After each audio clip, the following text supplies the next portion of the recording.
करेंगे। दिल्ली की deputy CM Manish Sisodia CBI की 5 दिन की रिमांड पर हैं। राउज एवेन्यू कोर्ट में उन्हें पेश किया गया कल और 4 मार्च तक की सीबीआई रिमांड पर उन्हें भेजा गया है। गिरफ्तार तो उन्हें कर लिया गया था रविवार को ही। 24 घंटे के अंदर चूंकि पूरी प्रक्रिया के तहत पेश करना होता है कोर्ट में, ऐसे में सीबीआई राउज एवेन्यू कोर्ट लेकर पहुंची मनीष सिसोदिया को। दोनों पक्षों में जिरह हुई। कोर्ट को लगा कि सीबीआई की सिसोदिया की 5 दिन की रिमांड की मांग मान ली जाए, तो कोर्ट की तरफ से सिसोदिया की रिमांड 5 दिन की दी गई है। 4 मार्च तक मनीष सिसोदिया रिमांड पर रहेंगे सीबीआई की।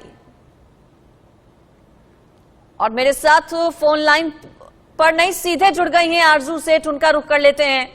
आरजू, सीबीआई की 5 दिन की रिमांड पर हैं मनीष सिसोदिया, 4 मार्च तक रिमांड पर वो रहेंगे। कौन कौन से ऐसे सवाल हैं, चूंकि अलग अलग बातें कही गई हैं सीबीआई की तरफ से जिसके आधार पर उन्होंने गिरफ्तारी की, क्या सीबीआई की अब ये कोशिश रहेगी कि जिन सवालों के जवाब उन्हें नहीं मिल पाए हैं इस 5 दिन की रिमांड के बाद, इस 5 दिन की रिमांड के दौरान उन सभी सवालों के जवाब वो लें? कौन कौन से ऐसे सवाल हैं जो अभी बाकी हैं सीबीआई के सिसोदिया से?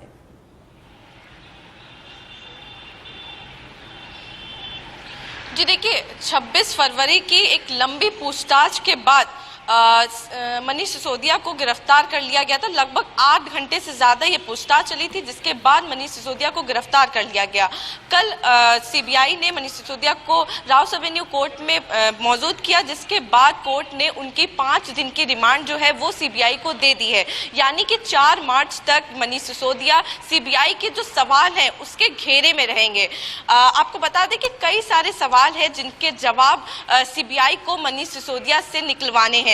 देखिए, सबसे अहम बात यह है कि जिस चीज को लेकर रिमांड मिली है वो यही है कि मनीष सिसोदिया जो है वो सवालों के जवाब सही से नहीं दे रहे थे।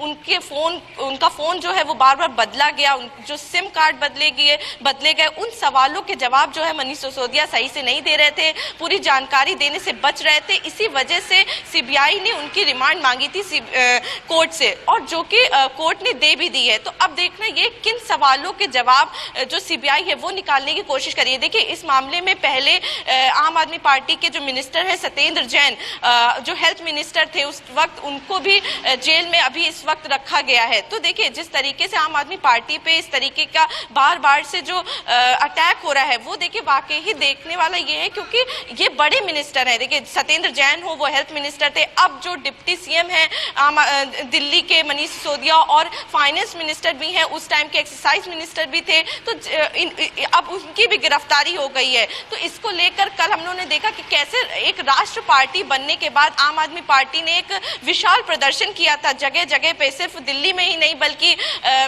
हैदराबाद ले लीजिए आप, मुंबई तक ये प्रदर्शन देखने को मिला था, जिसके बाद उन जो वर्कर्स थे उनको भी हिरासत में ले लिया गया था। आरजू, बड़ी संख्या में अलग अलग राज्यों से आम आदमी पार्टी के नेता और कार्यकर्ता कल हिरासत में लिए गए। हमलावर है पूरे तरीके से आम आदमी पार्टी बीजेपी पर इस गिरफ्तारी को लेकर मनीष सिसोदिया की। क्या आज भी यही तस्वीर रहने वाली है? क्या आज भी दिल्ली की सड़कों पर आम आदमी पार्टी का हल्ला बोल रहेगा?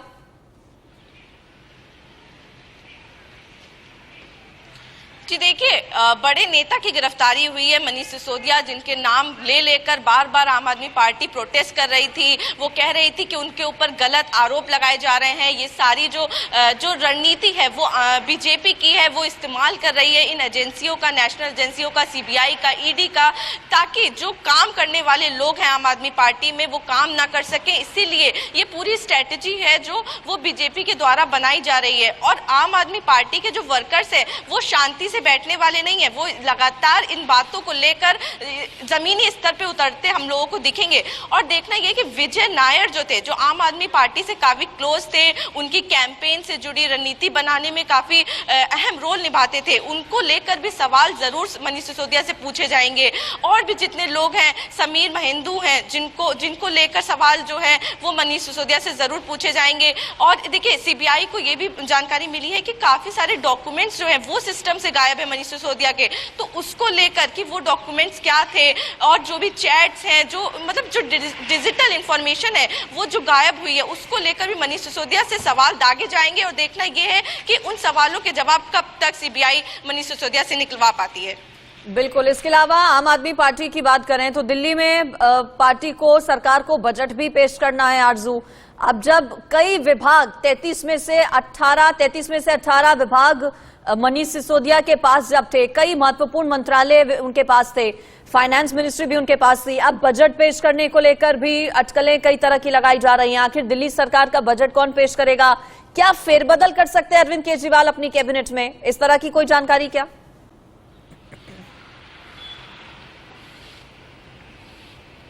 जी देखिए, पिछली बार जब मनीष सिसोदिया को बुलाया जा रहा था पूछताछ के लिए सीबीआई द्वारा, तो उन्होंने 1 हफ्ते का वक्त मांगा था ताकि वो बजट को तैयार कर सके, प्रिपेयर कर सके। और उन्होंने कहा था कि ये हमारे लिए बहुत क्रूशियल टाइम है, क्योंकि हम दिल्ली का बजट डिले नहीं कर सकते हैं। तो इसको लेके जो वक्त मांगा गया था, और इसी वजह से सीबीआई ने उनको उनकी रिक्वेस्ट को एक्सेप्ट किया था और 1 हफ्ते का समय दिया था, जिसके बाद वो अभी फिलहाल 2 दिन पहले पेश हुए थे, 26 फरवरी को।